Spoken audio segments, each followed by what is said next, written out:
Audience, welcome to Viewpoint from Overseas. I am your host, Misbah Azam. Once again, I have with me my very distinguished guest, Mr. Dr. Adil Najam. Dr. Adil Najam doesn't need any introduction. We all know him very well, and inside Pakistan, he's among the most famous public intellectuals.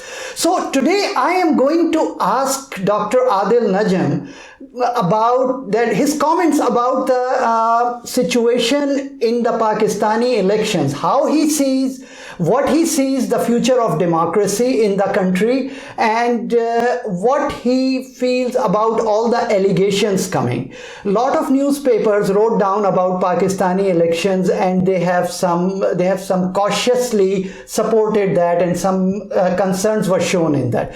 Dr. Najam, welcome to Viewpoint from Overseas, sir. Sir, first of all, I would like to ask you in general if you kindly comment on Pakistani elections.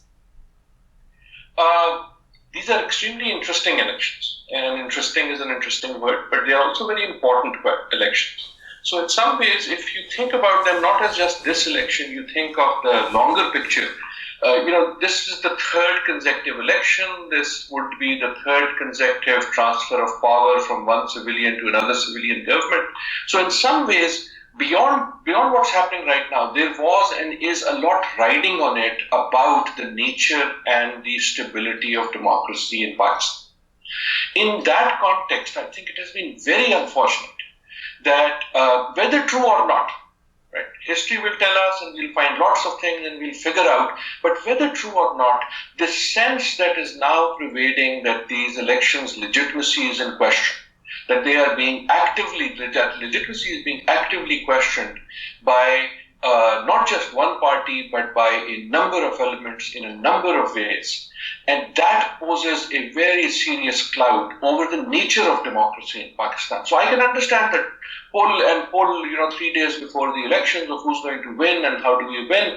And I understand that in an election, a lot happens that is in the moment and to impact the exact result. But to me, much more important than what happens on the 25th of July is what might happen on the 26th of July. And the 26th of July question is that will we wake up on the 26th of July and say that because of this election, because we've had a third election, Pakistan's democracy is now more stable, more legitimate, more established, more sustainable than it was before that. And unfortunately, it seems to me that there is actually no way that answer can now be answered in a positive way. Sir, go ahead, please. Please come. Sir, I'm just wondering that if, like you say, that pretty much I agree with you what you said. I mean, I 100% agree with you, not pretty much. What will be the future if that to happen? If 26th, you and I wake up and say because of the election, this thing went downhill. How you see things getting better after that? So I am habitually, an optimistic person, and people actually accuse me of being too optimistic. That's why I wear shirts like this. But I would still. But you look very nice in that shirt, sir. Sorry, I did not say it before. But what I want to say is, I always want to be hopeful because without hope, you can only be hopeless. And I don't think as a Pakistani I can afford that. So whatever happens on the 26th, I think there will be uncertainty. I think there will be large question marks, clouds of legitimacy. There will be political turmoil that will be continuing, irrespective of who wins, right? Maybe there's a surprise and whatever everyone is thinking doesn't happen. Even then, unfortunately, what has been created is that irrespective of the result, we will have instability. What happens after that? Why did I say I'm not, that doesn't mean that will be good. But what I'm saying is, what will happen then is we'll have to step back and try to rebuild it. So in some ways, where I would have liked to be on the 26th, we are unlikely to be, and we will slip back. It's one step forward, two steps back. It will be a two steps back. But I think the democratic journey will have to continue. Mhm. And I don't know how it will continue, but the narrative will change. The question will be who will then be holding out the narrative of democracy. And even if it is a slippage 2 steps back, we will have to rebuild. And again, this is not partisan. If the PTI wins, this will be the scenario. If there are lots of surprises and there is a lot of sympathy for, let's say, Mr. Nawaz Sharif, and the PMLN either wins or shows much better, it will still be the same. Because what I'm talking about is that much bigger question than Imran Khan or Nawaz Sharif or Bilawal Bhutto or anyone is the question about the health of democracy in Pakistan. And unfortunately, because of the last many weeks and months, it is now a foregone conclusion that that health is in question. Now, again, one might say that this legitimacy question is politically motivated itself. Maybe so. But the fact is, it sticks. The fact is that lots of people are believing it. And that fact cannot be negotiated away. Perception is perception is the reality, actually. That's what you're saying. Sir, so let me ask you this scenario. Suppose on 31st of August, when you wake up, you get a call and they tell you that Prime Minister of Pakistan wants to talk to you. And first question Prime Minister asks you, Dr. Najam, you are an intellectual, you know Pakistan, you know the world. Tell me, what step should I take to avoid any problem and what I would do different so that people will accept my legitimacy as a prime minister? First of all, I'll be very worried if he's calling me. Intellectual people in Pakistan, and more than intellectuals, he should be listening to the people of Pakistan, or she should be listening to the people Of course, Pakistan, whoever of course. Yeah. So I mean that seriously. But here is the advice, if I was asked, I would give. I do think, and again, I do think that democracy is a learned process, right? And part of what we are seeing is that we've had unreasonable expectations from democracy, as if election today we have an election and tomorrow everything changes and it's hunky-dory. Even in the US we sometimes feel that, someone is going to be elected and tomorrow everything changes. So I would say to this Prime Minister, we need a massive teach-in for the country to figure out what democracy means. What democracy means is that we will live with our mistakes.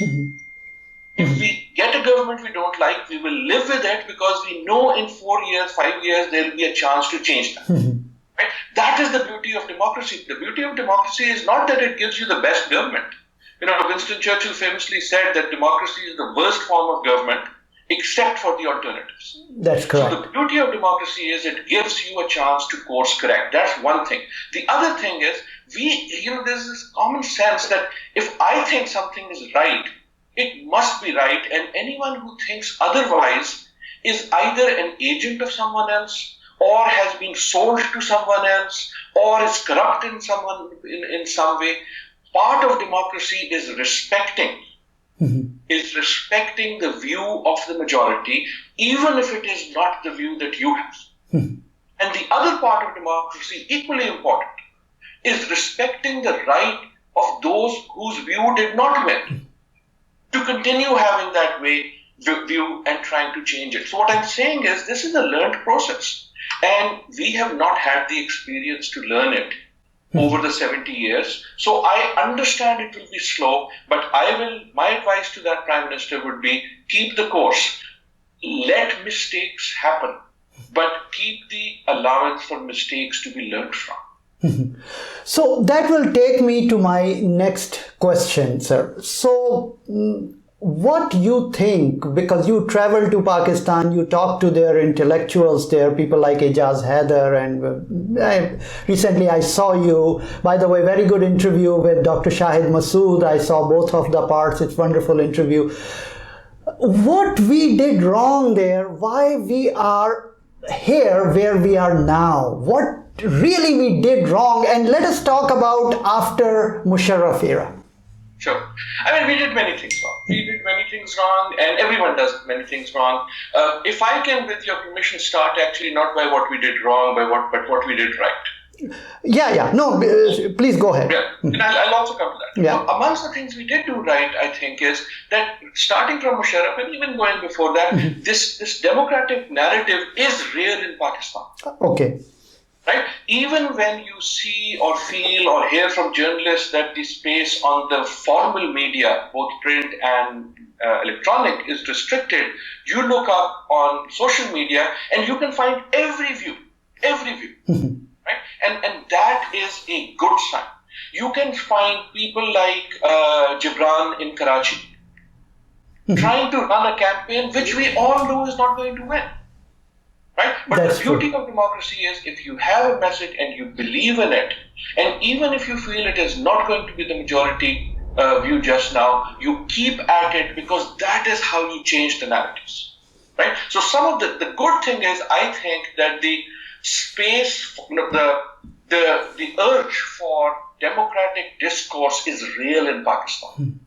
Political engagement is real in Pakistan. I send out a tweet, people who agree with it say wah, wah, wah, wah. But then everyone gets on to me, those who don't agree with me. Now I can feel angry at it, or I can feel satisfied as a teacher that, okay, this is a vibrant, debating society. I do think it is. I think the problem is that they are talking past each other and not with each other. That can be thought. So that's the good thing. I think where we have maybe slipped is what I had said earlier. We have, because we didn't have democracy, we have a mythical view of what it will give us. That today I will have elections and tomorrow load shedding will end, right? So when you hear people cribbing about democracy, they say, "Oh, we just had a democratic government, so why don't I have a job? Yeah. Why doesn't load shedding go away?" Problems that take decades to be created cannot be whisked away simply because of one vote. And so what I'm saying is, I think where we've gone wrong partly is that we have allowed an unfair expectation around democracy to be created, and that has allowed other institutions to misuse that to take more control of the democratic narrative. Now, I would also caution here that what is at stake here when I say democracy is not just what happens in parliament and elections, because that's not the sum total of democracy. Democracy is the relationship between multiple institutions. Parliament is one of them, judiciary is another. I worry about the judiciary because it has become populistic. This is not to say whether they are making the right or the wrong decisions. I worry, I recently tweeted that I don't remember when was the last day that you did not have something by the Chief Justice or by the Supreme Court on the front page of Pakistan, of every newspaper. That is not a good thing for the Supreme Court. The Supreme Court should be this sort of institution that everyone looks up to and doesn't question. So when you get into a polity where that has itself become a football, again, this is not about whether they are doing right or they are doing wrong. What I'm saying is the health of the institution is under question when it becomes a subject of public debate and being thrown around. That is what I worry about. This relationship between multiple institutions, and that is what a functioning democracy should be concerned with. Dr. Najam, the way things are moving in Pakistan, okay, you say about democracy should be flourished. I know you're very right about it. However, look at the media, look at the other I'm not talking about institutions like military, intelligence agencies and judiciary for the time being. I'm talking about the public media, which are considered the eyes and ears. I mean, I see it, the top anchors sitting down there abhorring the democracy, abhorring constitution, supporting military rule openly. They write blogs about these things. We also have one of the person who supports military and all that here in Silicon Valley. We sometimes we meet people around here who talk like that. So, you know, under that circumstances, when media, which is considered eye and ears, they are preaching people and they are debating the question, military is better versus democracy is better. how we can move further. Very recently, and I can tell you this thing, very recently one of the Pakistani TV anchor, he was talking to me and he was arguing with me, no, Pakistan needs a national government composed of technocrats and all that. Then they will force Kalabagh Dam and all that. And I was arguing with this gentleman, but I could not convince him whatever I'm saying. So under that circumstances, how you see we can ever grow? So, Doctor, you may not like this part of my response, but let me give it a shot. First of all, I think we should ask why they are doing it. And I don't believe that people do it just because they are somehow weak morals and they are not smart or they have been bought off. I think when in society opinion makers ask questions about democracy, then one thought we should have ourselves is, why has democracy not delivered? Right? Rather than simply saying they must be against democracy.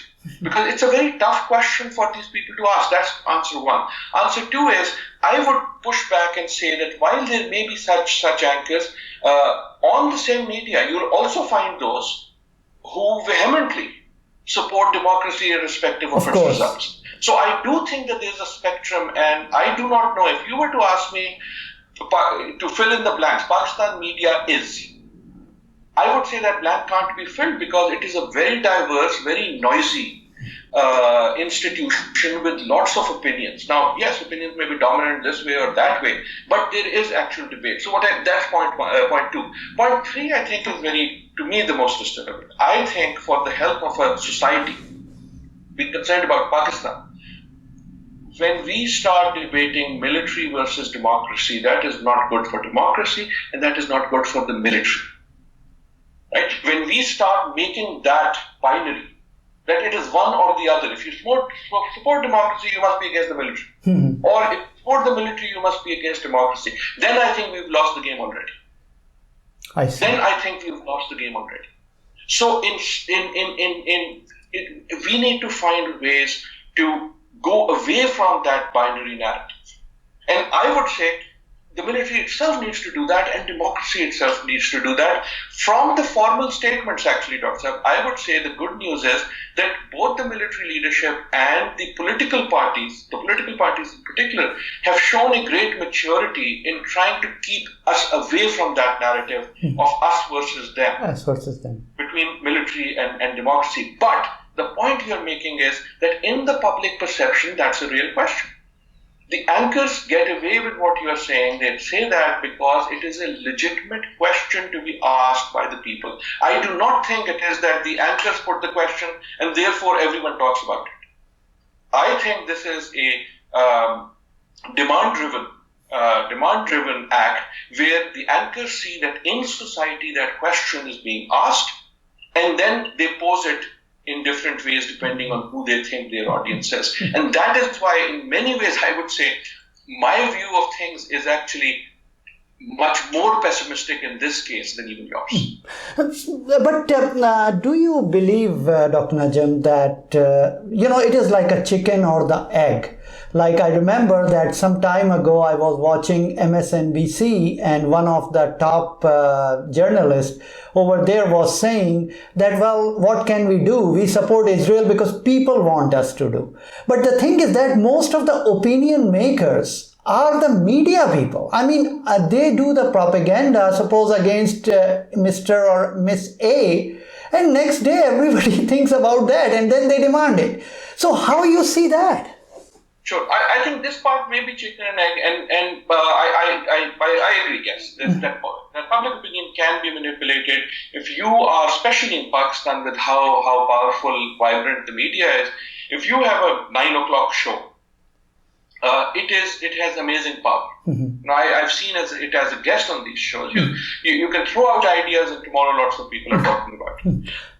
So that is true, but I think, how do you deal with it? Maybe by recognizing that it's not the only font of public opinion. So in some ways, I think it places great responsibility on those multiple fonts. There is a war, if you will, of ideas out there. And then you have to participate in that war. And partly that battle is happening partly on the mainstream media, but now you do have these alternatives, right? You do have social media. You do have other forums of putting voice. And I think what is happening also is that this struggle you can see happening.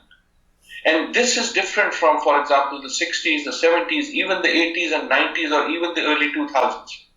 If someone, remember every martial law we've had, every takeover we've had, I know this from very, very near experience, the first thing that has to be taken over anywhere in the world, not just in Pakistan, anywhere in the world, the first thing that the autocrat takes over was the national television and radio station. Sure. Right? Whenever a military takeover would take over anywhere in the world, the first thing would be the tanks would go there and take control of PTV or radio, because that is how you would spread the word. The change, I think, is, and this is a Silicon Valley change, the change is that there isn't now one place you can take over to quench the voice. And in that, I hope there is hope. But I think there is not just hope, there is responsibility. The responsibility is that the public narrative cannot be left to just a few voices. And if some voices are being heard, and Dr. Saab, yours is not or mine is not, then we have the responsibility to ask ourselves, what are we doing wrong? That their message is being heard and mine is not. Yeah, that brought me my last question to you, sir. What you see happening 25th July 2019? Are you seeing another movements going on, dharnas going on, and the same destabilization, or you think that over the time people just agree on that? What do you see it? I have no idea. Usually this close to the election, people who are following it should have some sense of what the likely conclusion is. At this point, I have no faith. I have no faith in what I'm hearing. I have no idea what's happening. I don't know how strong the PTI push might be because I get contradictory messages. I don't know how strong the Nawaz Sharif sympathy might be because I get contradictory. So I don't know. But here's what I know. Let me answer your question the following way. One, what gives me hope? What gives me hope is people like, again, Gibran and others who may not win, but who are putting forth, I think, deeply democratic narratives. What makes me most afraid, more than anything else, is what is happening with very extreme groups running in elections in very large numbers. The Tehreek-e-Labbaik, the Ludhianvis, the other groups. Between them, these groups now have fielded more candidates than each one of the three major parties individually. Yeah. That makes me, they may not win. When I say that to people say, yes, but they have not, but they won't win. That's not the question. The question is, they are demanding a part of the narrative on an extremist hate agenda that I think is terrible for the country. What will happen on 25th? I think whatever will happen will be a surprise. What is important is what will happen on the 26th. Unfortunately, I think the story is not going to end on the 26th. It's not going to happen as if the frenzy goes up till the 25th and the 26th becomes normal. You are going to keep seeing a frenzy on the 26th and beyond. I do not see whatever government coming in lasting very long, at least even if that government lasts, the faces will change very quickly. I think that the turmoil in the democratic narrative is going to go beyond this election.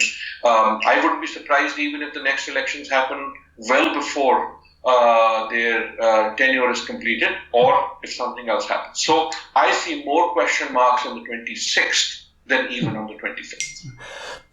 Sir, as an anchor of this show, it is not good idea to put my views here, but one thing I would say, and please disagree with me if you think I am wrong. The way I see it, sir, I see it as long as military intervention in the politics will be there, Pakistan's democracy cannot stabilize. And as long as people will be electing electables, Pakistan's democracy will not be stabilized. Please disagree if you think I'm wrong. Can I meet you midway? On the first one, I agree. On the second one, I actually have a view that I think is slightly unpopular. By the way, these dates are not only the July date is important. You're also going to have the end of the tenure of the chief of the Pakistan Army coming up, I believe, in November, and then in December you will have a change of the Chief Justice. I think both of those dates will also have, given how our institutions are balanced or not, they will also have an impact. On the electables front, and maybe we should do a separate program on that. I want to push back because it's become common wisdom that electables are bad. And in some ways they are, especially amongst people like myself, so-called liberals, but also on the other side. Everyone thinks electables are bad. But let's think about what electables are. These are people who do not need a party to win. They are a reflection of the weakness of our party system. Like Maine, here in the US, the state of Maine has a tradition, as does Minnesota, of very often sending an independent to the Senate. And that's seen as a good thing because sort of people look at as you and me, wouldn't we say that people should vote for individuals? Right? Wouldn't it be a good idea that instead of just looking at the party, people look at the candidate and say, who's the best candidate? Well, electables are people who can go to their voter and say, I'm the best candidate. And so I think this, instead of making electables the problem, we should focus on the real problem. And the real problem is that our party system is not mature enough to win on its own. And now we can crib about where they go or where they don't go. But that is the fundamental question about the strength of democracy in Pakistan. That these people are individuals who can deliver. And if they are, then why wouldn't they change sides?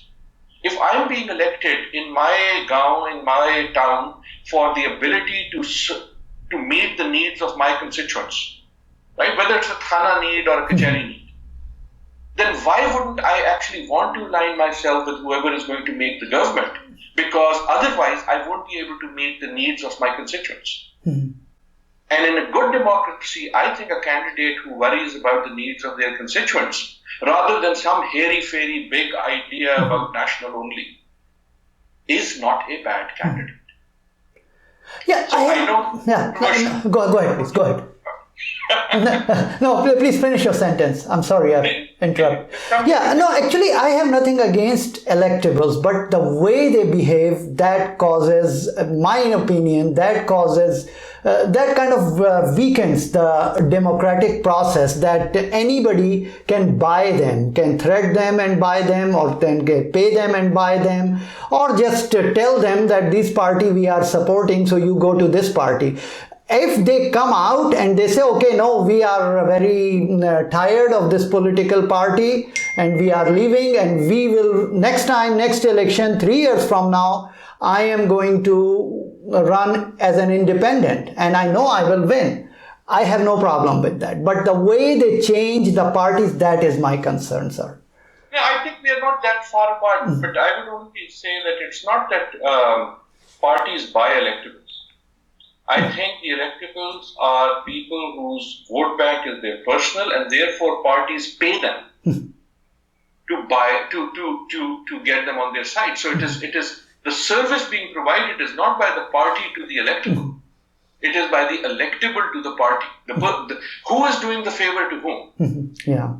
It is these people who have a personal vote bank. I don't think we are that far. Where I do have a problem is when that personal vote bank is based on a feudalistic mindset, where the voter is not in fact voting for these people because they are good candidates, but just because they have some sort of hereditary or feudal bind on the voter. That I think is wrong. But my only question here, my only request here to folks is be very careful about electables, because they are a sign of the weakness of the political party system. Okay. And that is the weakness. Until you change that weakness, you will continue having that. Well, thank you very much, Dr. Najam. It is always so much enlightening talking to you and sharing emails with you, reading your tweets, reading your articles. Recently, I just found out you had some nice talk in USIP. Last night, I started watching it. I didn't finish it. Sure, I'm going to complete watching it. So thank you very much, sir. So please stay in touch. Always a pleasure. Thank you very much.